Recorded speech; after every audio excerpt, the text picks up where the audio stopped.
안녕하십니까, 역겐TV입니다. 신라가 사만통이라는 데 있어서 주도적인 역할을 한 인물이 누굽니까? 바로 김춘추잖아요. 그렇기 때문에 이 김춘추에 대한 많은 이야기들이 이제 떠돌게 되죠. 그 중에서 아주 독특한 내용이 있습니다. 그게 뭐냐면, 이 김춘추가 어떤 사건으로 인해서 고구려에 가서 군대 파병 요청을 했다는 겁니다. 그래서 과연 이것이 사실이었을까요? 여기에 대해서 좀 오늘 알아볼까 합니다. 그러니까 어떤 사건이었냐면 서기 642년이에요. 요때 백제에서는 이제 의자왕이 왕이 된 1년 후입니다. 그래가지고 의자왕이 대대적으로 신라를 공격했던 그 해입니다. 그러니까 642년 8월이에요. 8월에 백제 장군 윤충이 병사를 이끌고 대야성, 지금의 경남 합천이죠. 이 대야성을 공격해가지고 이제 함락을 시켰답니다. 그래가지고 도독이었던 품석, 그 다음에 품석의 부인이 그곳에서 죽었다는 겁니다. 근데 이때 가장 중요한 내용이 뭐냐면, 이 대야성 성주 품석, 그 다음에 그의 부인이 누구냐, 바로 김춘추의 사이하고 딸이었던 거예요. 그러니까 김춘추의 사이하고 딸이 죽은 거야. 누구한테? 백제한테.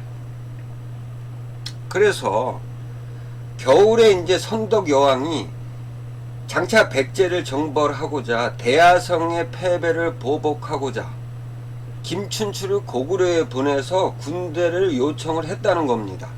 이게 이제 신라 봉기의 내용인 겁니다. 그럴 수 있잖아요. 전략적인 요충지였던 대야성도 함락이 됐고, 거기다가 선덕 여왕의 친척이었던 김춘추의 사이하고 딸이 거기서 죽은 거야. 이런 결정을 내릴 수밖에 없는 거죠. 충분히 이해가 가는 사안인 거죠. 김춘추가요, 이제 딸의 죽음을 듣고선 하루 종일 기둥에 기대어서 눈도 깜짝이지 않았답니다. 사람이라 물건이 자기 앞을 지나가도 알아보지 못할 지경이었답니다. 그러니까 그만큼 충격이 컸다는 거죠. 내 가족이 죽었으니까 당연한 겁니다. 그러니까 한 개인의 어떤 아버지로서 충분히 이해가 가는 사항이 벌어진 거죠. 그죠? 그래가지고 이 김춘추가 대장부가 되어서 어찌 백제를 손에 넣지 못하겠는가. 그리고 이제 선덕 여왕한테 가가지고 제가 고구려로 가서 군대를 요청하겠습니다. 이렇게 이제 했다는 겁니다. 그래서 선덕 여왕이 이를 허락을 했다는 거야. 아시겠죠? 그래서 김춘추가 고구려로 갔다는 겁니다. 이 신라 봉기에 의하면. 자, 어떤 그 정황상으로 봤을 때는 김춘추가 당연히 이 백제를 멸하기 위해서 고구려로 갔을 수 있는 충분한 그런 상황이잖아요. 그죠? 근데 그때 당시 어떤 고구려 어떤 사정, 그 다음에 어떤 그 신라의 사정을 봤을 때는 뭔가 의문점이 든다는 겁니다. 왜 그러냐면요. 자, 서기 642년이었잖아요, 이제. 김춘추가 이런 결정을 한 게. 근데 고구려에서 엄청난 사건이 터집니다. 10월이에요. 642년 10월에 영계소문이 영유왕을 죽여버리는 그러한 사건이 터진 겁니다. 10월입니다. 그리고 11월에 당태종이 이제 조문사절을 보냅니다. 그리고 이 영계소문이 그 영유왕을 죽이고 영유왕의 이제 친척이었던 보장왕을 왕이 올렸던 그런 해입니다. 그러니까 한마디로 말하면 고구려 내부적으로 굉장히 혼란스러운 그런 상황이었다는 겁니다. 이거를 신라가 몰랐을까요? 만약에 이런 고구려의 어떤 내부적인 사항이 혼란스러웠다는 것을 신라가 알았다면 어떻게 이 국상 중인 나라에 가가지고 군대를 파병할 그런 요청을 할 수 있다고 생각하십니까? 상식적으로? 아니잖아요. 갈 수가 없는 거야. 어? 그러니까 이게 이제 의문점이고요.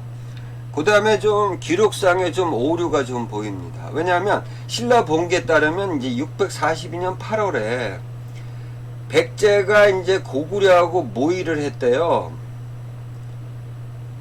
그러니까 저기 당나라로 통하는 길목인 당항성을 빼앗고자 이제 백제하고 고구려가 이제 화친을 맺은 거죠. 신라 본기에 따르면 642년 8월에. 근데 백제 본기에 따르면 좀 이상합니다. 백제 본기에 따르면 고구려하고 백제가 화친을 맺은 것은 서기 642년이 아니고요. 서기 643년 11월입니다. 조금 맞지가 않습니다. 그러니까 왜 이게 중요하냐면 만약에 신라 본기처럼 백제가 고구려하고 화친을 맺었다. 이 사실을 한 신라가 어떻게 고구려에 가서 군대 파병 요청을 할 수 있겠냐는 얘기죠. 그죠? 만약에 그 백제 본기에 따르면 643년이라면 가능한 일이죠. 그러니까 고구려하고 백제가 화친을 맺기 전이기 때문에. 그러니까 어느 것이 맞는지 조금 헷갈립니다. 어쨌든 간에 김춘추가 고구려에 들어갈 상황이 아닌데도 불구하고 고구려로 들어갔다는 거죠. 이게 이제 의문점 중에 하나입니다. 아시겠죠? 어쨌든 김춘추가 갔대요. 고구려로. 자, 그랬더니 서기 642년 이제 11월에 고구려 왕 보장왕이죠. 이제 영계소문이 왕위로 올린 사람이죠. 이 보장왕이 이제 평소 춘추의 명성을 들었기에 병사들로 호의를 엄중히 한 다음에 김춘추를 만나보았대요. 아니 무슨 아유 물론 호위병이 따라 붙는 거는 맞는데 아니 김춘추의 명성을 익히 들었기 때문에 병사들로 호의를 했다? 이게 뭐야 이거는.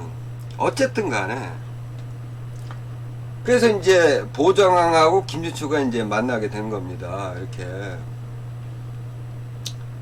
그래서 이제 김춘추가 얘기를 했겠죠. 우리가 이제 백제를 공격하기 위해서 고구려 군대를 요청합니다. 이렇게 얘기를 했겠죠. 그랬더니 이제 보정왕이 이렇게 얘기를 했다는 겁니다.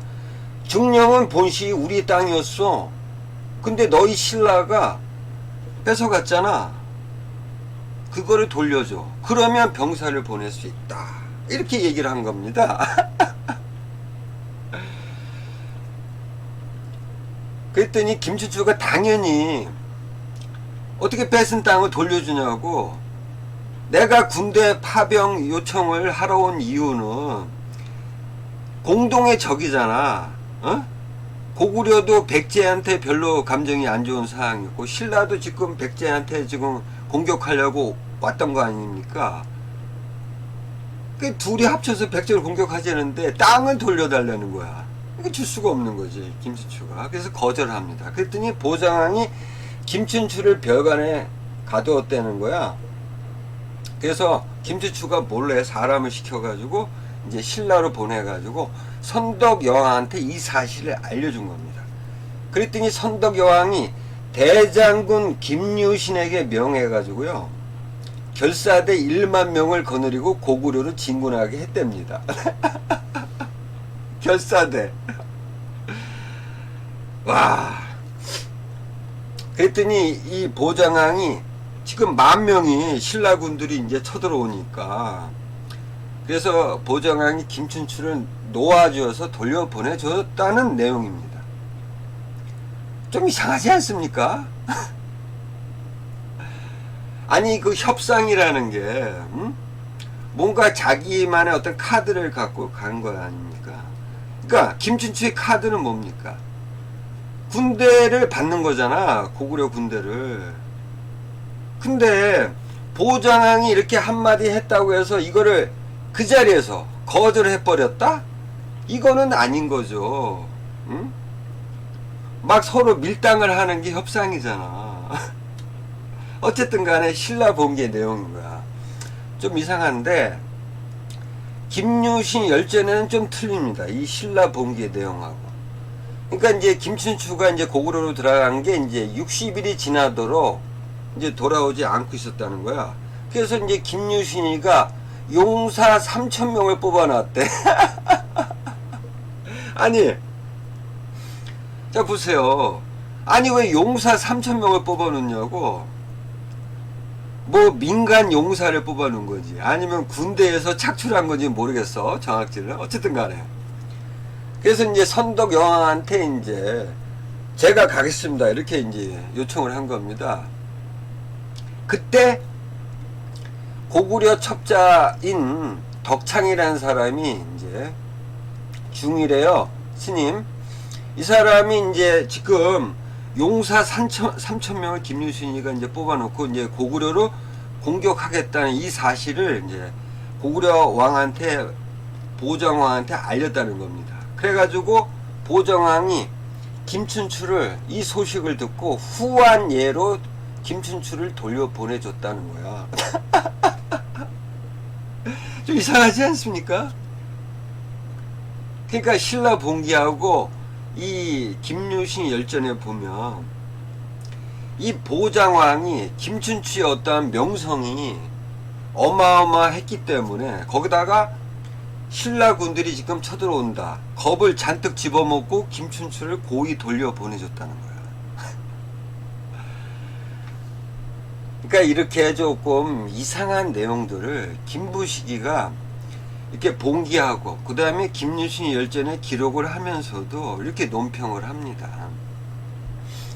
그러니까 신라 봉기하고 김유신 열전의 내용이 약간 다른 것은 왜 그러냐면 모두 옛 기록에 전해 내려오는 것이므로 두 가지를 남겨둔다.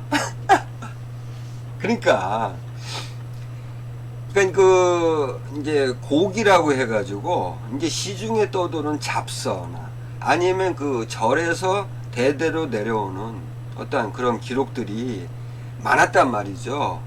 그 중에 있는 기록이라는 겁니다. 아시겠죠? 그러니까 신라본기하고 이 김유신 열전의 내용은 과거에 어떤 사람이 쓴 기록을 이제 김부식이가 이제 본기에다가 집어넣은 겁니다. 열전하고. 그러니까 정확지 않다는 거야. 그러니까 이상하잖아, 막. 어? 그리고요, 여기서 중요한 내용이 뭐냐면, 가장 그 의심나는 이제 내용이 뭐냐면, 자, 서기 642년에 이제 고구려에서 영계소문이 영유왕을 죽이고, 영유왕의 친척이었던 보장왕 왕이 올려줬잖아. 그러면 보장왕이 정식 왕이지만 허수아비 왕이었잖아요. 모든 권력은 영계소문이 갖고 있었단 말이야. 그렇다는 거는 뭡니까? 모든 결정은 영계소문이 해야 되는 겁니다. 아시겠죠? 근데 신라본기에 따르면 서기 642년 11월에야 이제 금방 보장왕이 왕이 됐단 말이야. 근데 이 보장왕이 그 김춘추하고 독대를 했다는 거야. 이게 말이 되는 사항입니까? 자, 보세요. 고구려 본기에 따르면 서기 644년에 이제 영계소문이 이제 당나라 그 사신인 상리현장이라는 놈한테 이렇게 얘기를 합니다. 신라가 스스로 우리에게 빼앗아간 땅을 돌려주지 않는다면 신라하고의 싸움은 끝나지 않을 것이다. 이렇게 얘기를 한 겁니다. 아시겠죠? 그러니까 이만큼 그 영계소문의 이 의중이 가장 중요한 겁니다. 보장왕 따위가 김춘추한테 중령, 우리가 빼앗긴 중령 이북의 땅을 돌려줘, 이렇게 얘기할 상황이 아니었다는 겁니다. 아시겠죠? 영계 소문이 이런 얘기를 했다. 만약에 김춘추한테. 그러면 김춘추가 고구려에 온 거야. 아시겠죠? 근데 보장왕이 이런 얘기를 했다. 이거는 그 당시 어떤 고구려 내부의 사정에 비추어 보면 말이 안 되는 그러한 내용이었다는 겁니다. 아시겠죠? 이렇기 때문에 김춘추가 고구려에 오질 않았다고 저는 보는 겁니다. 아시겠죠? 그 다음에 또 한 가지는 뭐냐면 김춘추가 고구려로 안 갔다는 그 당시 그 신라가 말이에요. 이 고구려에 비해서 그렇게 군사력이 약하지 않았다는 겁니다, 여러분. 이게 중요한 거예요. 왜 그러냐면 고구려가요, 이 지도에 잠깐 보시면 이 한강, 이 북한강 일대까지 빼앗겼단 말이야, 신라한테. 근데 이쪽, 그러니까 북한강 이남 지역을 회복하지를 못했다는 겁니다. 그러니까 김춘추가 고구려에 들어갈 때까지 고구려가 이 북한강 이남의 땅을 회복한 적이 없어요. 그만큼 신라가 잘 방어를 하고 있었다는 겁니다. 아시겠죠? 삼국사기 온달 열전에 보면요, 서기 590년에 이제 고구려에서 영량왕이 이제 왕이 됩니다. 그랬더니 이제 온달이 영량왕한테 이렇게 얘기합니다. 지금 신라가 우리의 한수 이북의 땅을 차지해서 자기들의 군현으로 삼고 있으니 저한테 병사를 주신다면 제가 그 땅을 빼앗아 오겠다고 이렇게 영량왕한테 얘기를 했던 겁니다. 그래서 온달이 이제 갑니다. 어떻게 됐을 것 같습니까? 온달이 죽습니다. 어쨌든 온달에 이제 그 병사를 이끌고 북한강 이남을 지역을 공격을 했는데 이걸 잘 방어를 한 겁니다, 신라가. 그 다음에 서기 612년이에요. 그러니까 수나라가 이제 고구려를 공격할 때를 말하는 겁니다. 그때 신라가 이제 고구려 땅 500리를 빼앗았다는 겁니다. 612년. 그러니까 방어가 아니라 고구려 땅을 또 뺏은 거야. 아시겠죠? 그러니까 고구려에 비해서 군사력이 만만치 않았다는 겁니다, 신라도. 그 다음에 서기 638년이에요. 이제 고구려가 이제 칠중성을 공격을 합니다. 제가 볼 때는 이제 아마도 칠중성이라고 하면 요 북한강 일대가 아닐까 저는 그렇게 생각을 합니다.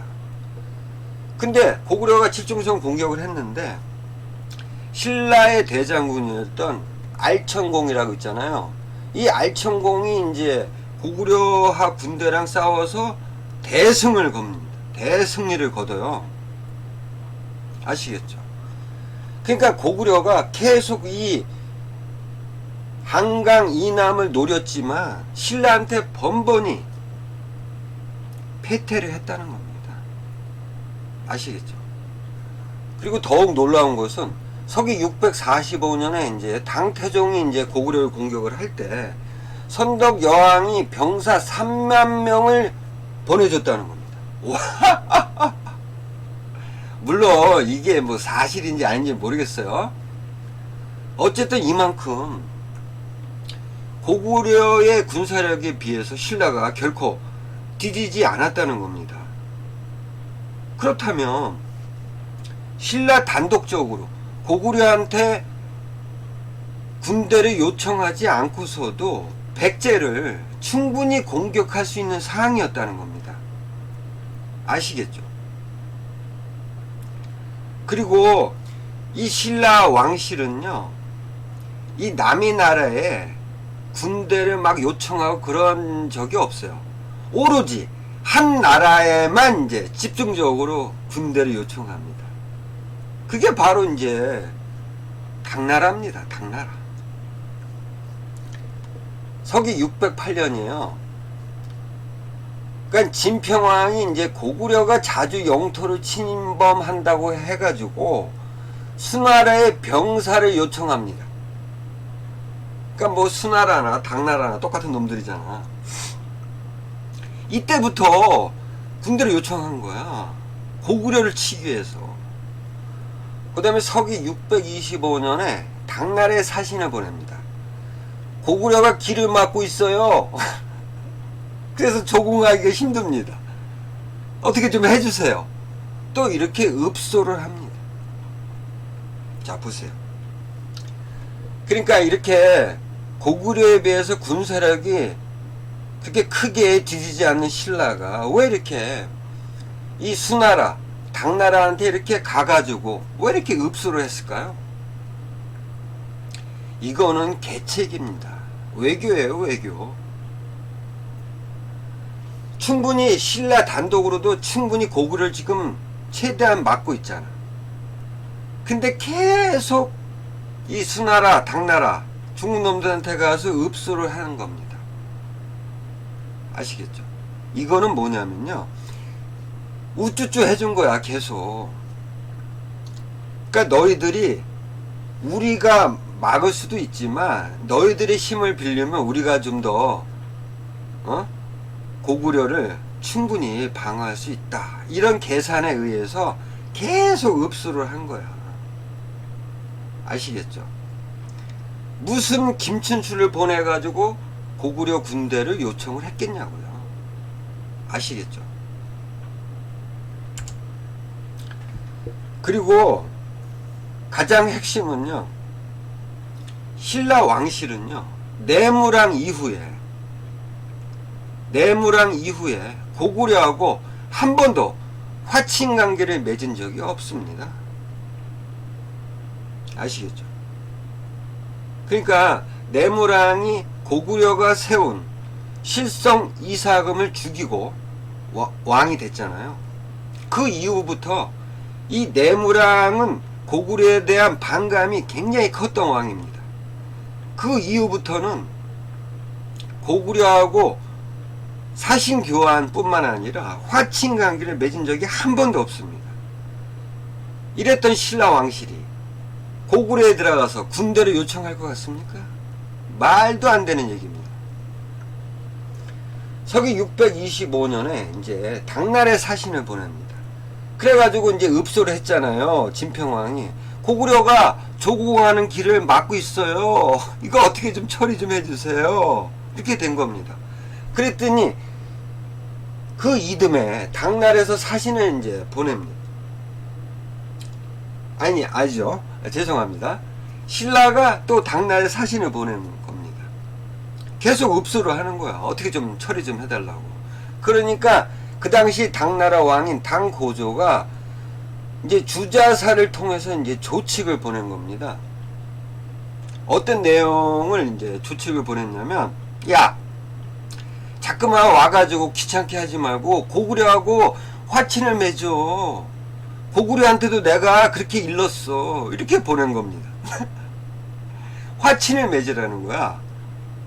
우리한테 와 자꾸만 귀찮게 하지 말고 고구려하고 화친을 맺어. 그랬더니 신라가 어떻게 한지 아십니까? 당나라가 화친을 맺으라 그랬어. 상국인. 서기 629년에 진평왕이 대장군 용춘 김춘추의 아버지입니다. 그 다음에 서현 김유신의 아버지입니다. 그 다음에 부장군 김유신을 보내가지고요, 고구려 낭비성을 침공합니다. 자, 당나라가 야, 고구려하고 화친관계를 맺어 이랬는데도 불구하고 상국이잖아. 당나라는 신라에 있어서.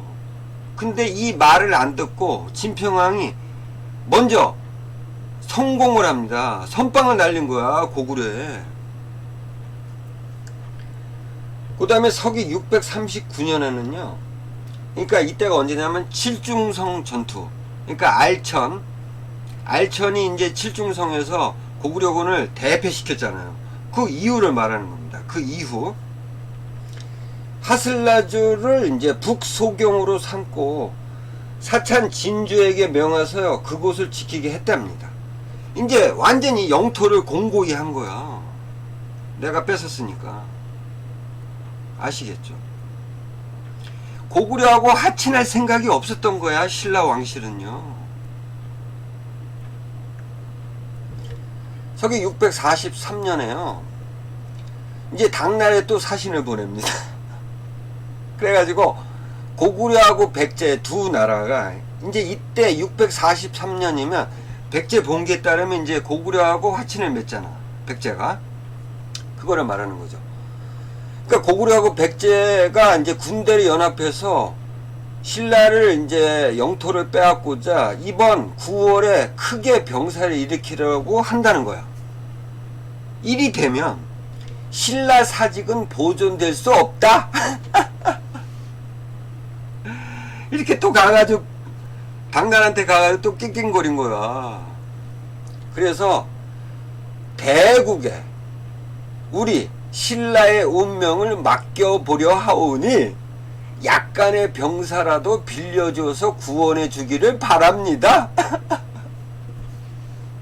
이겁니다. 신라 왕실이 군대를 요청하는 대상은 오로지 한 군데. 중국 놈들. 얘네들한테만 군대 요청을 했다는 거야. 아시겠죠? 그리고 이제 그 서기 648년에 이제 선덕 여왕이 죽고 허수아비, 진덕 여왕을 이제 김춘추 세력들이 왕위로 올리지 않습니까? 그 이유는 제가 방송을 한번 한 적이 있으니까 그거 참고하시고요. 이때 이제 김춘추가 당태종을 만나러 갑니다. 가가지고 이제 밀약을 성사를 시키죠. 백제에 멸망하는 데 있어서 양국이 합치자 이러고, 그리고 본격적으로 이제 당나라의 꼬봉이 된 겁니다. 서기 650년에 이제 당나라 연호인 영의를 사용했다는 거는 거의 속국인 거나 진배 없는 거죠. 아시겠죠? 자, 김춘추가 고구려에 가가지고 군대 파병 요청을 했다. 이런 내용은 뻥이라는 겁니다. 그 당시 상황과 여러 가지 제가 지금까지 말씀드린 의문점들, 이것 때문에 김춘추는 절대 고구려에 들어가서 파병 요청을 하지 않았다는 겁니다. 제가 앞서서도 말씀드렸다시피 내무랑 이후에 신라 왕실은 한 번도 고구려하고 화친을 맺은 적도 없거니와 고구려하고 어떠한 그 사신의 교환도 없었어요. 이렇다는 것은 신라 왕실의 고구려는 멸하는 대상이지 화친하는 대상이 아니었다는 겁니다.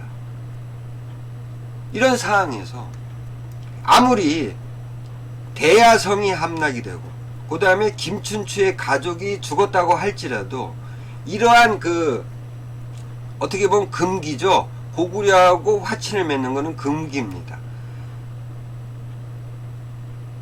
아무리 이런 상황이 벌어져도 신라가 고구려에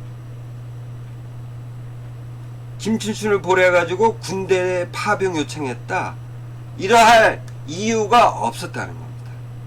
아시겠죠?